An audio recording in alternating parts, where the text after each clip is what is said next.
Good afternoon, everyone, and welcome to the afternoon Downing Street briefing. Let me begin, as usual, with the latest figures. 4,171,408 tests for coronavirus have now been carried out in the United Kingdom. That includes 127,722 tests carried out yesterday. 272,826 people have tested positive. That is an increase of 2,445 cases since yesterday. And sadly, of those tested positive for coronavirus across all settings, 38,376 have now died. That's an increase of 215 fatalities since yesterday. This new figure includes deaths in all settings, not just in hospitals. And of course, every one of those deaths is a tragedy for the family involved, and our thoughts are with all of them. Now, as the Chancellor outlined yesterday, those numbers show we are now past the peak, and as we continue to flatten the curve, we are able to start reopening parts of the economy. We are also looking at how to begin relaxing other measures so that we can re-establish some normality in other parts of our lives. Which brings me to something which many people have been eagerly awaiting news about, and that's the return of live sport.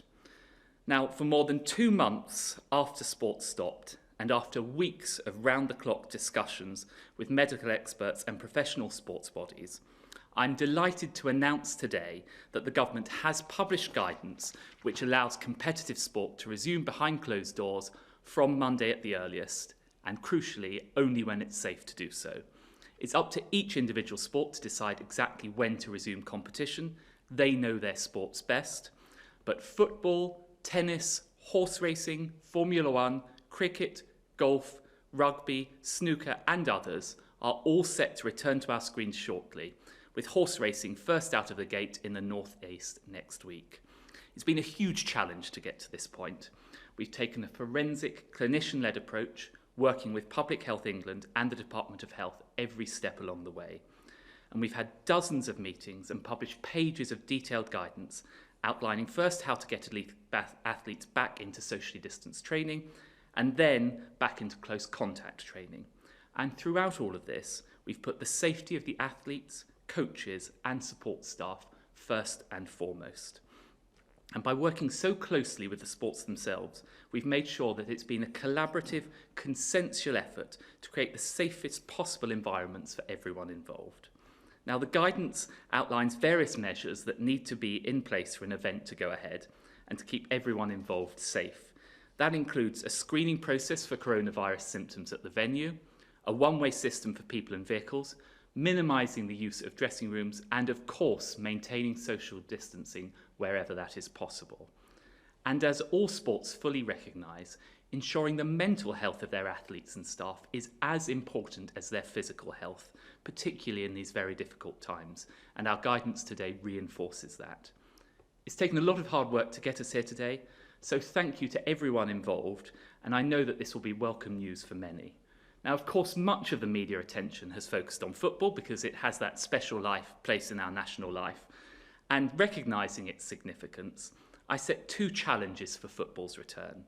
First, that a reasonable number of remaining Premier League games would be broadcast free to air. And second, that the financial benefits of returning would be shared throughout the entire football family. So I'm glad to confirm today that 1/3 of matches to finish the season will now be free to view, including the Liverpool versus Everton derby, and live Premier League football will be on the BBC for the first time in its history. This is an open invitation for all fans to be part of this significant moment in our sporting history. And it also, of course, has the really serious public health benefit of encouraging people to watch at home, which will be essential. Now, getting top leagues back up and running will also release much needed funding to support clubs lower down, many of whom are cornerstones of their local communities. And with both of these benefits, I can now make it official: football is coming back. Of course, these headline sporting events are only one part of the story, and I really am keenly aware that even as we reopen some domestic competitive fixtures, not all events will be back on. And given the deserved momentum that had built up behind women's sport after football, cricket and netball World Cups, I will be working hard with the Sports Minister to make sure we don't lose any of that progress. Visibility matters, and our daughters deserve to see female athletes on the main stage. Now, our focus is also on how we can get grassroots sports back up and running safely so that people can reunite with their local teammates. Now, while those teams can't compete together yet, today I'm glad to confirm that we are also relaxing the rules on exercise further so that from Monday people will be able to exercise with up to 5 others from different households, crucially, so long as they remain 2 metres apart. That means that people who play team sports can train together and do things like conditioning and fitness sessions that don't involve physical contact. It's another vital and important step in the right direction.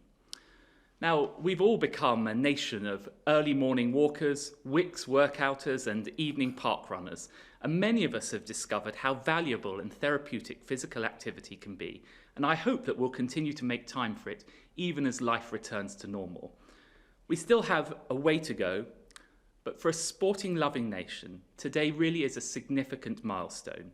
We won't be sitting in the stands for a while, and things will be very different to what we're used to. But live sports will be back on our screens next week. The British sporting recovery has begun. And with that, I'd like to hand over to Professor Jonathan Van Tam. Thank you, Secretary of State. I'm now going to present the daily update to you, beginning with the first slide, please. And this slide shows Google mobility data. You can see on the left of the slide the vertical dotted line, which shows when our lockdown measures started, and you can see that rapid diminution in all forms of mobility and an increase in people staying in the residential home. Over time, there have been small increases across the piece up until the end of this slide on the 21st of May, but the big difference has been in the use of parks as it has been possible to ease social distancing, and that's very clear from the data. To the right of the slide, you will see for the period 21st to the 24th of May, from the Options and Lifestyle Survey of Great Britain, that almost 40% of adults worked from home, compared to around 12% at the same time the year before, and 98% of adults, very reassuringly, said they have continued to try to stay at least 2 metres away from other people when outside the home. Next slide, please. In terms of testing and new cases, to recap on the figures given to you by the Secretary of State, as of the 30th of May, 127,722 tests were conducted or shipped. Please remember again that some individuals, a very small proportion, may have been tested more than once. But what you can really see to the right-hand side of the top of the slide is that the level of testing is staying very steadily now in and around the 120,000 tests per day mark. In terms of confirmed cases, there were 2,445 new cases as of the 30th of May. And if you refer to the bottom graph, you will see those data arrayed in graphical form. Now, I don't want to pass away from this slide without being clear to you that I have noticed in the very tail end, the right side of the graph, some increase in cases in the last few days. But I want to be clear that that is a trend that we have seen before in these data. And what is rather more important is that you look at the 7-day rolling average, the blue line, which continues to show a clear downward trend. And that is important. Next slide, please. In terms of the data from hospitals, there have been further declines in estimated admissions with COVID-19 in England, 562, compared with 675 1 week ago. And the graph shows this continued decline. In terms of the percentage of ventilated beds occupied by COVID-19 patients, this has also continued to decline across the 4 nations and now stands at 10% compared with 12% 1 week ago. Next slide, please. These data, of course, show the total number of people in hospital with COVID-19 as opposed to the new admissions. And we are currently running at a little under 8,000 people in hospital with COVID-19, which is down from 9,400 this time last week. And with the exception of Wales, where there has been some changes to the reporting methods, you can see that there are continued declines in all other parts of the UK. Next slide, please. The final slide recaps again on the Secretary of State's announcement that as of the 30th of May, there were 215 further deaths attributed to patients with a confirmed positive COVID-19 diagnosis. The graph on the right shows the continued long-term decline with those week-on-week variations day by day. But again, importantly, the 7-day rolling average, the orange curve, continues to be downwards. And that is the update on the statistics for today. Thank you, Secretary. Thank you, Professor Van Tam. So first, we will go to questions from the public, and number 1 comes from Kim from County Durham, and that's via video. As you are starting to reopen public spaces such as beaches and parks, and are planning to reopen the shops in the near future, I would like to know when you're planning to allow more access to public toilets, many of which remain closed, to allow those individuals who have disabilities to be able to go out the same way those who are able-bodied are able to do. Thank you. Well, thank you very much for your question, Kim, and I know it's a really important point that you're raising, particularly people who suffer from disabilities do need to have access to public toilets when they go out. And as soon as we are able to do so, consistent with ensuring that we can do so in a safe way in accordance with public health guidance, we will do that. And I know that my friend, the Secretary of State, the person in charge of communities, housing and local government, is looking into that as we speak. So hopefully we will be able to make progress on that. Thank you for your question. Now, question number 2 comes from Leslie from Whitstable, who sent it via text, and I'll just read that out. Why have England, Scotland, Wales and Northern Ireland got their own track and trace systems, and how will these interact with one another to ensure you can capture everyone who may have been in contact with someone who has the virus? Well, I may ask Professor Van Tam to add a little more detail on this, Leslie, but in response to your question, it's important to understand what we're trying to do with track and trace. So essentially, as we begin to get the numbers of people with the virus under control in this country, we get smaller numbers. An important part of keeping those numbers down will be ensuring that we identify people who have the virus, so by testing them, and then we track who else they've been in contact with. That's why we've recruited 25,000 people who will do that. And then if they come across people who've been in contact with someone who has had coronavirus, they'll then ask them to self-isolate if appropriate, and that is to stop the disease spreading. We began that in earnest on Thursday and will be up and running fully from the 1st of June, so that's Monday. But in terms of the detail on the interaction, would you like to address that, Professor Van Tam? Yes, thank you for the question.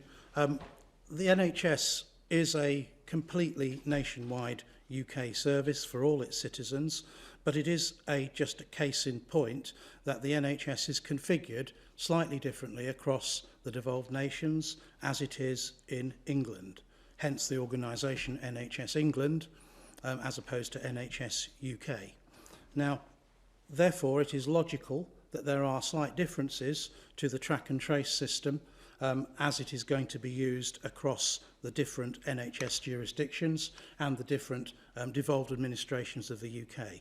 But the real point here that I want to reassure people about is that identifying cases and tracing contacts is absolutely bread and butter and business as usual for the health protection agencies of the UK.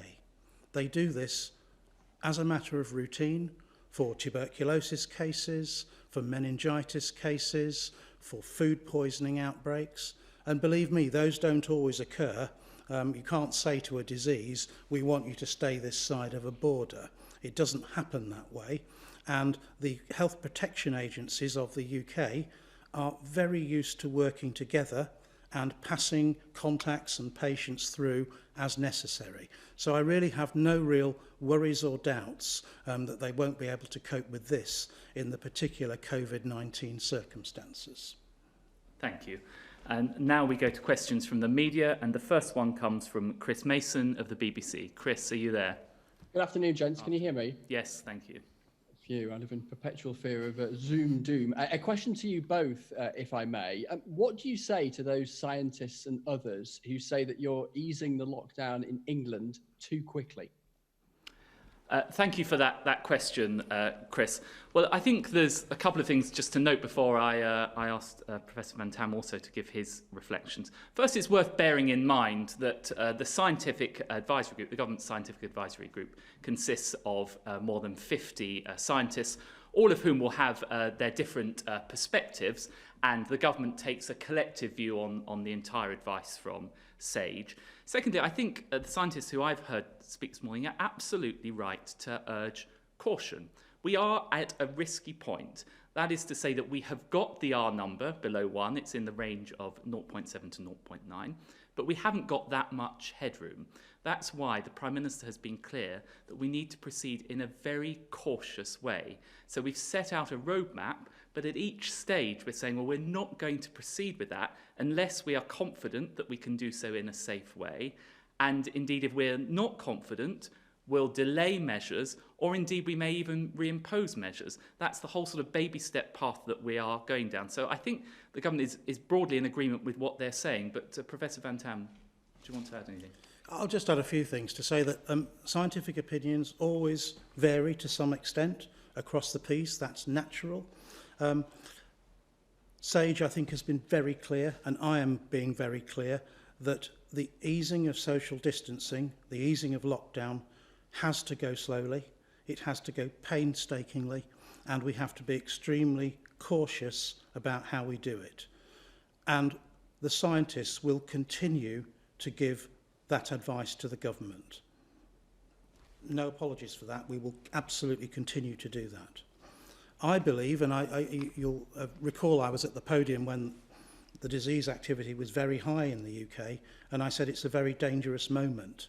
I believe this is also a very dangerous moment. We have to get this right.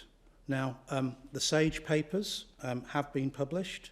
They're online, many of them. And it's very clear that the measures already taken to ease social distancing, SAGE have been very clear on that the chances of those easements allowing R to go above 1 are extremely low indeed. Now, the measures that have been announced to take place beginning Monday next week, SAGE again, I think, has been very clear. It has looked at a similar package of measures through the modelling and has taken a view that it is likely that with good compliance from the public and with a test and trace contact tracing system in place, that these will not either violate R going above 1. That is not an absolute guarantee that they won't, but it is a high degree of confidence, providing contact tracing goes well and providing the public adhere to the limited easement in lockdown that's taking place. And so I think there's a dual responsibility here, that contact tracing has got to go well, but the public have also got to engage with it and to take the advice about self-isolation if it's given because you're a contact very seriously. In terms of the advice about, for example, being able from Monday to meet 5 people outdoors, socially distanced, that's got to, again, be taken seriously, and it's got to be taken in a reasonable measure. If you go out and you meet 5 people from different households in the morning, you being the 6th person, you then go and do the same in the afternoon and the same in the evening, you can see how the number of additional contacts that are potentially possible will just rack up. So people have got to be sensible and proportionate with the freedom that, you know, we've absolutely wanted to give to people, because we need to see loved ones. And if people go further and think, oh, it just won't matter, you know, I'll just go a little further with the measures that have been announced, then this won't work either. This virus, as I said last time I was at the podium, has a natural R of 3. One case will infect 3 more people. It's like having a spring in a box and you've got the lid on. Now, you can take the lid off a little, but you haven't disconnected the spring or broken the spring in any way. If you take the lid right off, the spring's still under tension, off it will go again.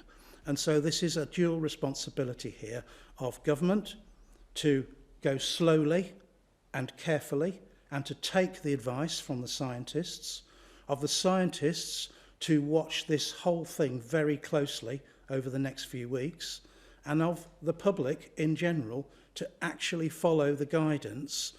Don't tear the pants out of it, and don't go further than the guidance actually says. Thank Quick you. follow-up. Any follow-up? Yes, go on, Chris. Tearing the pants out of it, that's quite a phrase. Just picking up on what you've both said, do you accept that if you have to slam on the brakes or even reverse the measures that you've taken, getting people to comply then may be much trickier than it was in the earlier stages of the lockdown? Yes, I think in short that is correct. That's why we have been so at pains to move with extreme caution in doing so. And it is worth noting that there's been quite a lot of sort of loose talk about the ending of the lockdown, that sort of thing. We are taking very tentative steps, principally focused around activities outside where the risk of transmission is much lower. And we are emphasising through all of this the need to maintain social distancing. So most of the pillars of this remain in place. But Professor Van Tam, is there anything else you'd like to add? Thank you, Secretary of State. Yes, I just add a little bit of science and say here that, look, infections pass on in a moment with COVID-19. And the incubation period is 5 days typically. And so the next round of infections appears fairly quickly afterwards. In other words, this gets out of control quite quickly if you allow it to.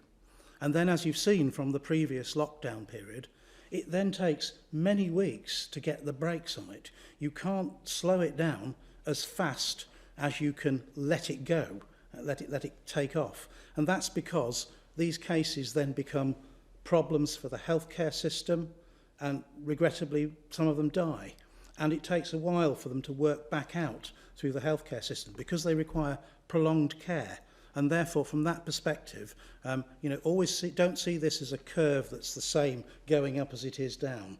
It's quite easy to go up. It's quite hard then to get the brakes back on. And so I really hope that people will follow the advice that is given to the letter and not any further than that. And therefore, we're never in that position again. Thank you. Next question is from Paul Brandt at ITV. Paul, are you there? Yeah, I'm here. Thank you. Secretary of State, you're announcing further lifting of lockdown measures today, despite the fact that some of your own scientific advisors are expressing concern. Is this government still led by science? And to Jonathan Van Tam, if I may, you mentioned just then that one of the key things is having contact tracing in place to allow these lockdown measures to be lifted. But some of your colleagues are concerned that actually the contact tracing isn't well established yet. So are we really ready, given that the contact tracing may take another couple of weeks to really kick in?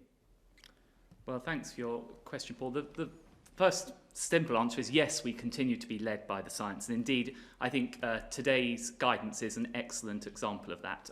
I pay tribute to Professor Van Tam and others who've been involved in this. We have had extensive discussions with the sporting bodies concerned over a number of weeks, and we have come together with a package of guidance which we are confident will minimise risks. And actually, I will leave Professor Van Tam to elaborate on it, but in terms of the actual the narrow measures of allowing the return of elite sport behind closed doors within the stadium, the impact is going to be exceptionally minimal. Of course, we need to guard against wider impacts. For example, we need to ensure that people don't congregate around stadiums and so on, and that's why I very much welcome the fact that we've got more games on free-to-air. There'll be a very important message for fans, and I think that fans will behave responsibly. I think British people have shown real good common sense throughout all of this. I'm sure they will understand the need to watch this at home, and that's an important message that we'll be getting out. So I think today's announcement is an example of us working hand in glove with the scientists. But Professor Van Tam, over to you. Yes, thank you. So elite sports men and women are a very, very tiny but important fraction of our society. And it's very clear that playing elite sport again in those very limited circumstances with carefully controlled measures about how you get those sportsmen, sportswomen to the pitch, that is not going to have any meaningful impact on R. It would be potentially completely different if there were lots of full stadia and all of the activities that go around going to a sports game, the restaurants, the pubs, the bars, etc. But we're not in that space at the moment. And so I think the actual return of elite sport is something that will be a nice fillip to us all after the lockdown at a psychological level, but I don't think it in any way is relevant to a conversation about R. Now, in terms of the track and trace system, yes, it is new. Yes, it was announced last week. Of course, many countries are now putting these systems in place, and there will, as my Secretary of State has said, be some bedding in time required.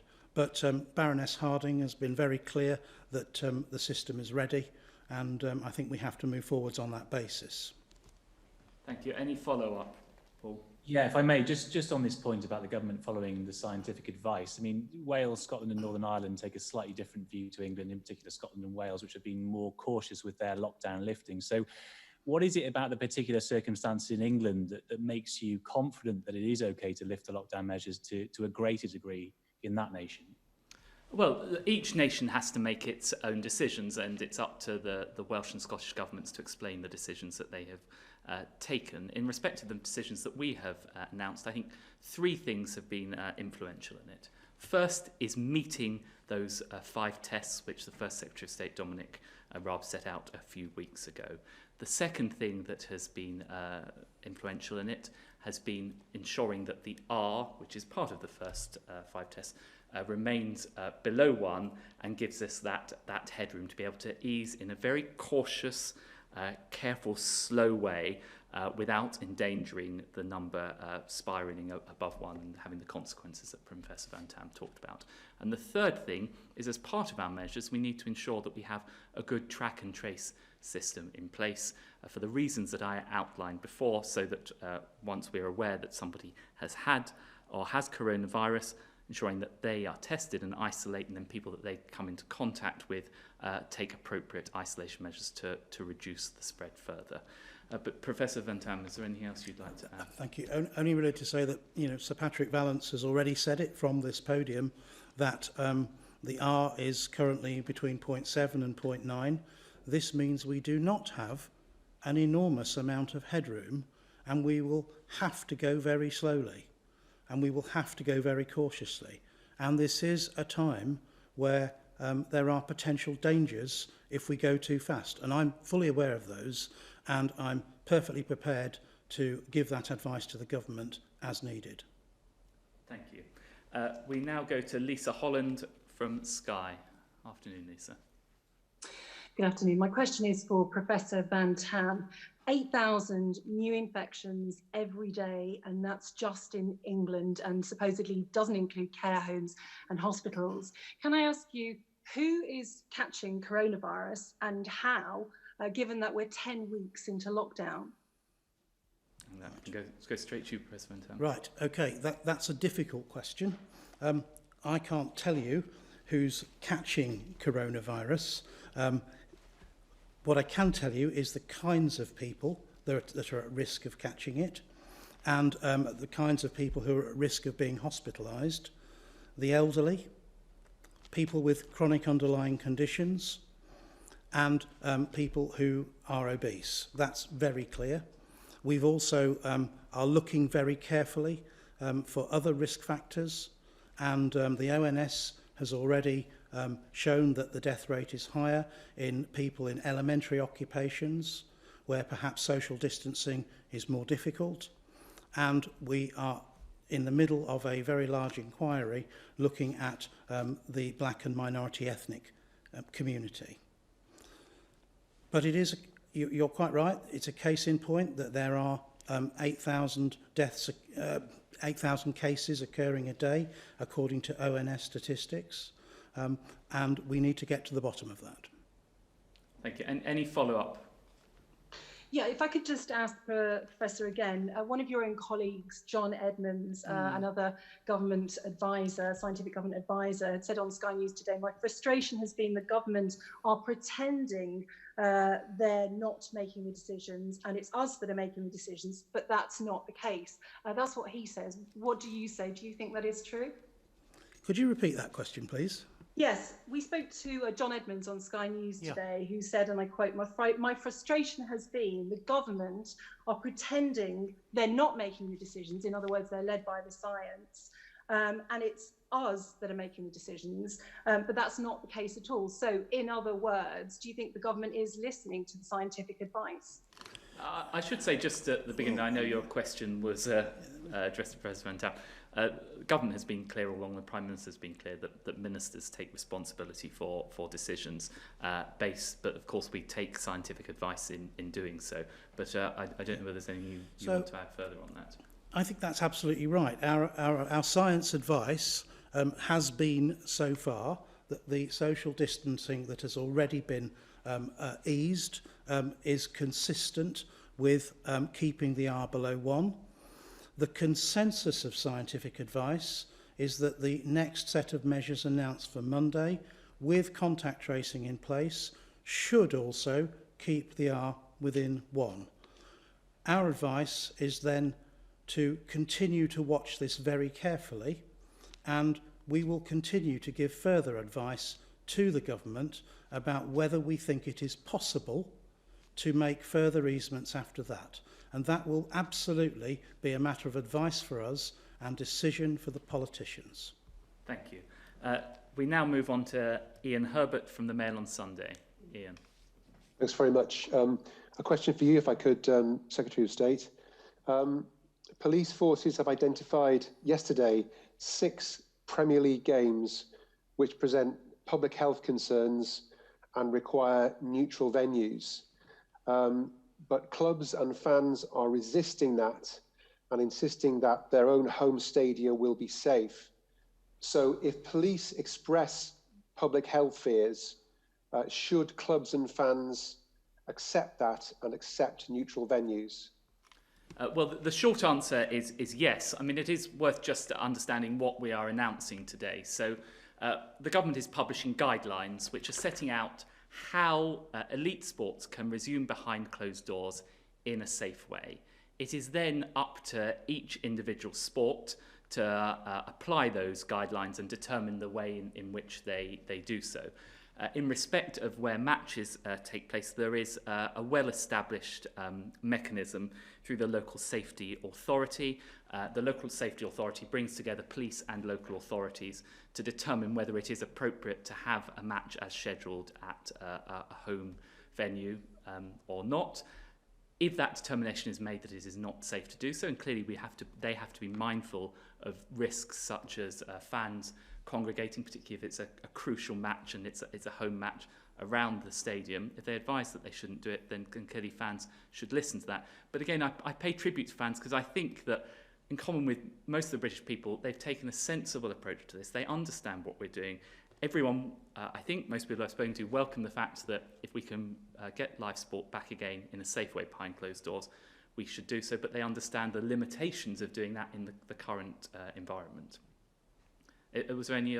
Professor Van Tam, do you want to come in? Yeah, Sorry. So, I'll say that the issue of fans congregating outside stadiums is clearly a police matter, and it's clearly something we would not want in the current stage of social distancing. That's absolutely clear. But beyond that, in terms of the actual staging of the game itself, the premises have to be absolutely suitable for the new conditions in which we find ourselves. This is about an end-to-end journey for the players, the officials, the media and the medical staff coming from wherever they live to take part in what is required for a game behind closed doors. And there has to be enough understanding that the venue can cope with the segregation and the organisation and the social distancing right up until the kick-off whistle. And again, exactly from the end of the final whistle, to make that the safest possible experience for everybody there. And that's going to be a crucial factor as well in choosing these venues. And I know the Premier League are all over that and thinking about it very carefully. Thank you. Any follow-up? Yes, thank you. Thank you for your answers on that. It was interesting to hear you say, Secretary of State, that the Everton-Liverpool game will be one of the free-to-air fixtures, which is a significant gesture from Sky to give that to BBC. Is that designed to stop fans gathering at what would really be a very high-profile game, and therefore does that make it more likely that the game would be staged at Goodison Park, Everton, rather than a neutral ground? Because that was one of the 6 I referred to earlier. Well, first of all, I should just clarify, it will be free-to-air, that not all free-to-air matches will be on BBC. Some will be on other platforms that provide free-to-air. But your point is correct nonetheless, and one of the reasons why I was pushing free-to-air broadcasting was precisely this point, to discourage fans from going to, first, principally other people's houses to watch these matches, but also to the stadia themselves. But I really do think in terms of the actual decision as to where a match should take place, that's not a decision that I can best take as a politician. That is a decision that is best placed, taken by the local authorities and the police through the local safety authority. That is the normal way for doing it, and I trust those mechanisms. But anything else you'd like to say? So on the subject of fans gathering, I'm a devout Boston United season ticket holder, and I'm desperate for football to come back. But I've also talked earlier in this press briefing about sticking to the rules and not going further than the rules. And fans gathering is exactly the kind of thing that would be something which went far beyond the kind of social distancing that we need to continue to practice and the kind of small numbers that we need to stick to as of Monday. And so this is how these guidelines begin to decay at the edges, and then this will cause trouble for all of us if it happens. So I just want to be clear on that. Thank you. Next up, we have Lucy Johnson from Sunday Express. Hello, good afternoon. Professor Van Tam said we need a period of bedding in before the contact system, before we know it will go well. How will people know they're having a genuine call from a contact tracer and not a scammer? That's a very good question. First of all, I would say obviously we've made a lot of progress with this in terms of recruiting the 25,000 contact tracers, and we've done a lot of work leading up to this, covering exactly those sort of points, so people can have that reassurance. But I think, Professor Van Tam, you're probably best placed to actually talk about the mechanisms of how that would work. Yeah. So all of that has been really carefully considered by the test and trace system. I don't have the details, but they are absolutely cited on the fact that there may be attempts to make malicious interference. But actually it would be quite difficult to do that. It would become apparent quite quickly that this was a professional talking who understood about contact tracing and the elements of it. I don't think people are going to fall for this.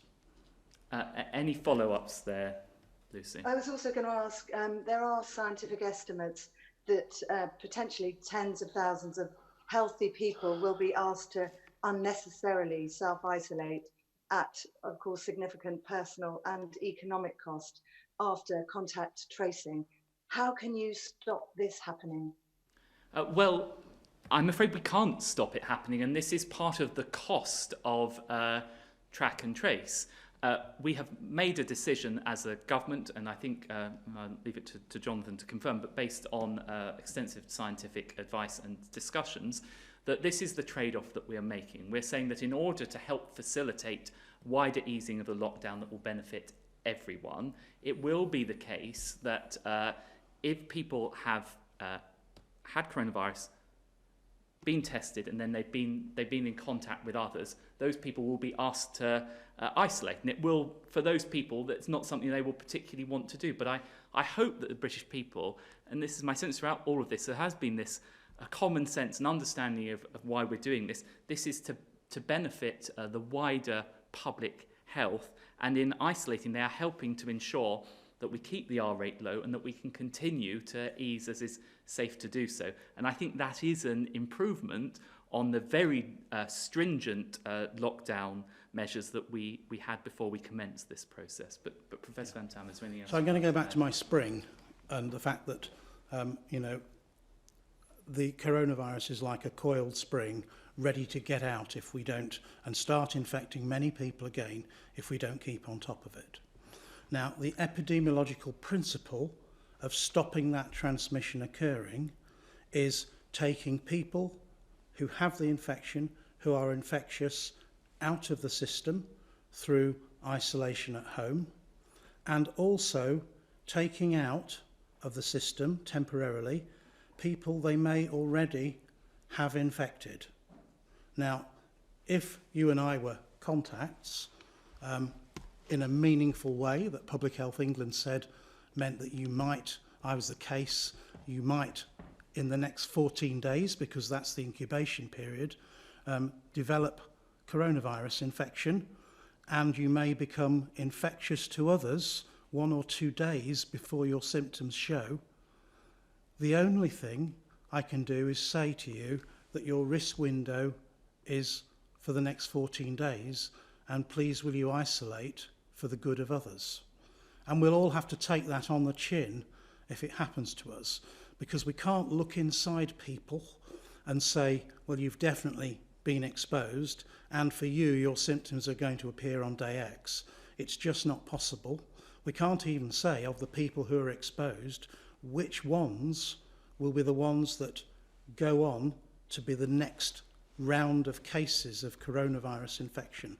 And so, yes, it is going to be painful for some people when they receive a notification, when PHE contact them and say, you are a definite contact of somebody who's had coronavirus infection. We need you to stay at home for the next 14 days. But as the Secretary of State clearly said, and he's absolutely right, the alternative is that we go back to stopping those contacts occurring through whole of society isolation, otherwise known as lockdown. So we either try and live with this in the best way we can and have something towards a normal life, or we have to tolerate this system with some of the difficulties it's going to bring for some people. Thank you. And now finally to Toby Helm from The Observer. Hello, could I ask the Secretary of State, first of all, the Prime Minister, when talking about Dominic Cummings earlier this week, said that while he wanted him to remain in post, he said that he was leaving it to the public to decide what they thought of the controversy surrounding him. A few days on, it's pretty clear what the public do think. We're running an opinion poll today which shows a very, very high majority of people believe he should be sacked. There's a petition showing more than 1 million people believe the same thing, and MPs' inboxes are groaning with complaints. So will the Prime Minister, will the government listen to the public, or will it simply ignore them? And could I ask Professor Van Tam, you say this is a very dangerous moment. So what do you say to people in authority should it be the people should people in authority give a lead and obey the rules above all? Well, let me deal with your first question first, Toby. As you well know, and many viewers will know, Dominic Cummings gave a very extensive explanation of his behaviour on Monday and answered all questions in relation to that. And the Prime Minister accepted that explanation and on that basis kept him in post, and that remains the position. Professor Van Dam, anything you want to add? Yes, thank you for the question, and I'm quite happy to answer it. In my opinion, the rules are clear, and they have always been clear. In my opinion, they are for the benefit of all, and in my opinion, they apply to all. Any follow-up, Toby? Just follow up to the Secretary of State. You didn't actually address the direct question, as far as I remember. I mean, is the Prime Minister, is the government actually going to listen to the public, or is it just going to ignore them? Well, of course, the Prime Minister and the government listen to the public. In respect of Ms Dominic Cummings, this has been dealt with extensively. The Prime Minister has answered questions on it repeatedly. Dominic Cummings has answered questions repeatedly on it. I understand that people have a range of views in respect of it. It is worth noting that Durham Police have made their statement in respect of that in terms of not taking any further action. So I think that this has now been dealt with. On that note, I think we are now finished. Thank you very much. And that concludes the afternoon press briefing. Thank you.